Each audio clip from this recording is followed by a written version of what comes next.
Calaroga Shark Media. From Washington, D.C., the home of puppy shooting scandals, this is Ballot. Today, Trump is up to debate Joe Biden anywhere, anytime. And of course, we couldn't forget about South Dakota Governor Kristi Noem's controversial puppy-killing anecdote from her upcoming memoir. Trump, ever the master of subtlety, took to his trusty Truth Social account to extend the invitation, suggesting that Biden join him at the courthouse in Lower Manhattan. Because nothing says fair and balanced debate like holding it at the very place where Trump is currently on trial for allegedly covering up hush money payments. It's like inviting your ex to hash things out at the scene of the breakup. Now, you might be thinking, why would Biden agree to this?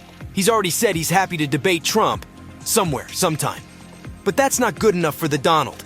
He wants specifics, and he wants them now. After all, he's got a busy schedule of court appearances and campaign rallies to juggle. But here's the kicker. Trump doesn't think Biden will actually show up. He's like that kid on the playground who challenges everyone to a game of tag, but then acts surprised when no one wants to play with him. Maybe he will, maybe he will. I'm not sure he has a choice, Trump mused, with all the confidence of a man who's never been told no in his life.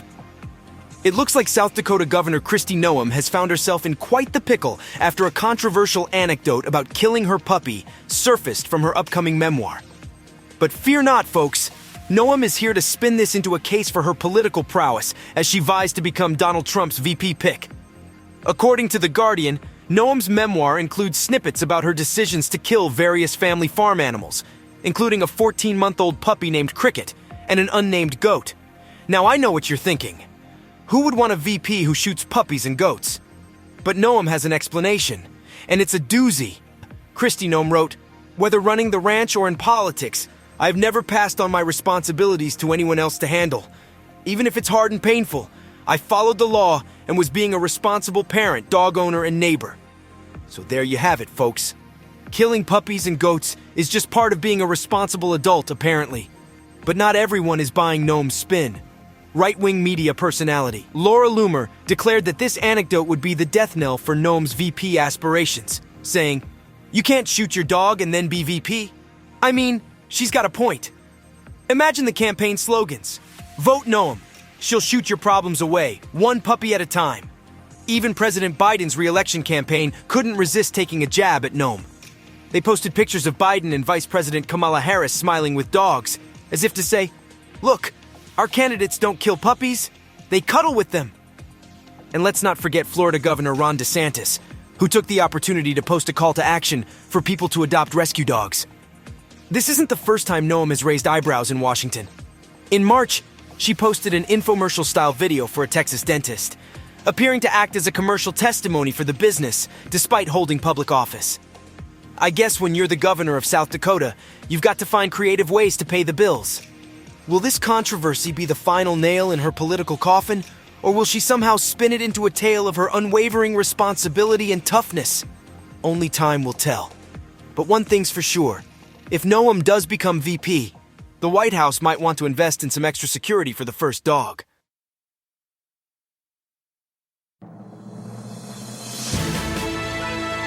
As we begin a new week, let's remember where we were, in a segment I'm calling What the Hell Happened Last Week in Court. First up, we had David Pecker, the former National Enquirer publisher and CEO of American Media, Inc. This guy spent 4 days on the stand, dishing out all the dirty details about catch-and-kill deals and how he used his tabloid to help his buddy Trump win the presidency. By the end of his testimony, Pecker looked like he needed a nap. But the real question at the heart of this case is whether Trump's actions constitute election interference. Prosecutors argued that the hush money payments to Stormy Daniels were concealed to help Trump win the White House, while Trump's team claims there's nothing wrong with trying to influence an election. And speaking of Trump, let's talk about how he's been looking in the courtroom. Unable to respond to the allegations against him, he's been sitting there silently, shaking his head and closing his eyes like he's trying to take a quick nap. It's not exactly the image of a vigorous candidate ready to take on the presidency again. Maybe he should have brought a pillow. But while Trump may be struggling in the New York courtroom, he had a better day at the Supreme Court.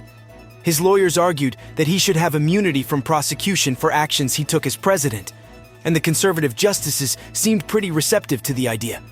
It's almost like having 3 of your own nominees on the bench really pays off. And finally, let's not forget about the ongoing battle over Trump's gag order. Prosecutors say he's violated it 14 times, and they want him fined $1,000 per post. Trump, of course, continues to blast the order while his team argues that he's just responding to his adversaries. That's all for this episode of Ballot. Remember, if you ever find yourself in a situation where you're considering shooting a puppy, maybe take a page out of Ron DeSantis' book and adopt a rescue dog instead. Portions of this podcast may have been created with the help of AI. We definitely didn't seek Kristi Noem's help, I can tell you that.